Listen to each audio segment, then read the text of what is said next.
we proudly present 6 research papers, including 5 clinical studies published by Dr. Jessie Chung with international experts over the years in renowned medical journals, including the Swiss journal Cancers, Nutrients, International Journal of Environmental Research and Public Health, and the British journal Mediators of Inflammation. All 6 research papers have the following features. International research. Experts from Switzerland, Russia, Italy, and Malaysia joined together for the collaborative efforts. National institutions. Research is conducted in collaboration with national research institutions, such as the Dermatological Research Institute, Italy, Kabardino-Balkar State University, Russia, Russian State Hospital N1, COVID Unit, Rehabilitation Center, Dmitry Rogachev National Medical Research Center of Pediatric Hematology, Oncology and Immunology, etc. Clinical studies.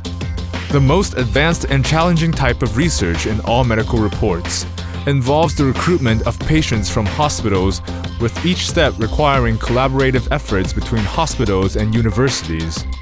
Additionally, the number of patients involved ranged from nearly 90 to over 400. High-quality research. Utilizing high-quality laboratory studies, including randomized single-center placebo-controlled clinical laboratory studies and placebo-controlled clinical studies. Peer-reviewed.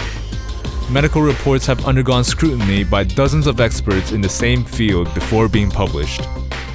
Here are the summaries of the 6 papers. Fermented mangosteen supplementation in the prevention of HPV-induced cervical cancer, from mechanisms to clinical outcomes, was published on September 27, 2022 in the medical journal Cancers.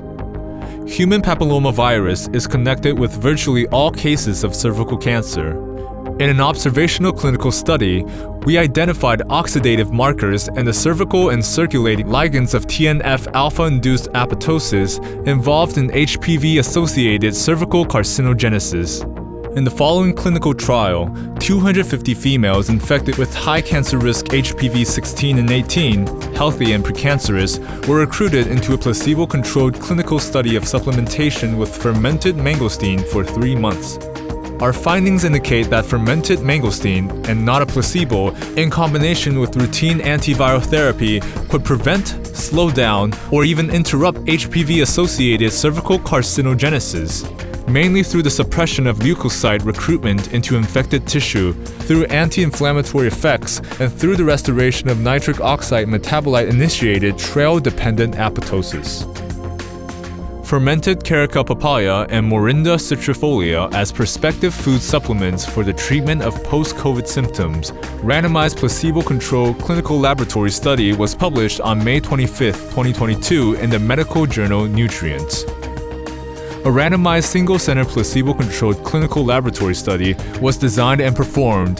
Total number of participants 188, with Delta variant of virus 157, with Omicron 31. After 20 days following the addition of 28 grams of fermented supplements twice per day, clinical symptoms, IL-6, IL-8, and nitric oxide metabolites diminished significantly compared to the placebo group and their background expression. The PMN capacity to phagocyte, AOA, and ATP content remarkably increased.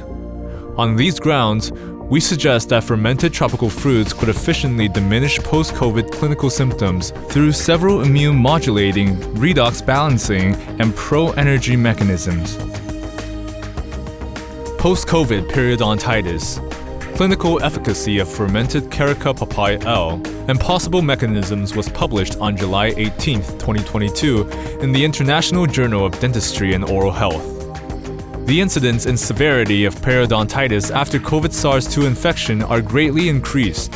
An open randomized case-controlled clinical trial on the efficacy of fermented papaya gel (FPG) applications into gingival pockets of patients with periodontitis diagnosed after COVID was performed. Addition of FPG to standard protocol resulted in more evident clinical, microbiological, immunological, and biochemical improvements as compared to the control post-COVID patients. FPG addition led to increased clinical efficacy due to restoration of microbiota pattern and balance between pro- and anti-inflammatory cytokines, normalization of redox balance, and MMP8. Effects of standardized fermented papaya gel on clinical symptoms, inflammatory cytokines, and nitric oxide metabolites in patients with chronic periodontitis. An open randomized clinical study was published on January 13, 2016 in the Mediators of Inflammation.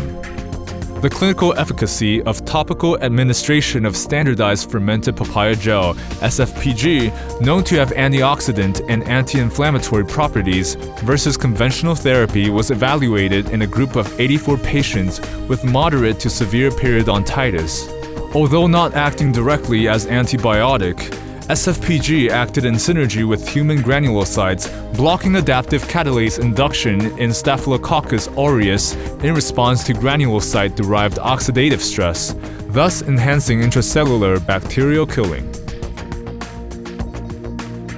Metabolic and genetic screening of electromagnetic hypersensitive subjects as a feasible tool for diagnostics and intervention was published on April 9, 2014 in Mediators of Inflammation. Numbers of electromagnetic hypersensitive (EHS) people is growing worldwide. We hypothesize that sensitivity-related illnesses (SRI), not being merely psychogenic, may share organic determinants of impaired detoxification of common physicochemical stressors. Based on our previous multiple chemical sensitivity (MCS) studies, we tested a panel of 12 metabolic blood redox-related parameters and of selected drug-metabolizing enzyme gene polymorphisms on 153 EHS, 147 MCS, and 132 control Italians. Altogether, results on MCS and EHS strengthen our proposal to adopt this blood metabolic and genetic biomarkers panel as suitable diagnostic tool for SRI.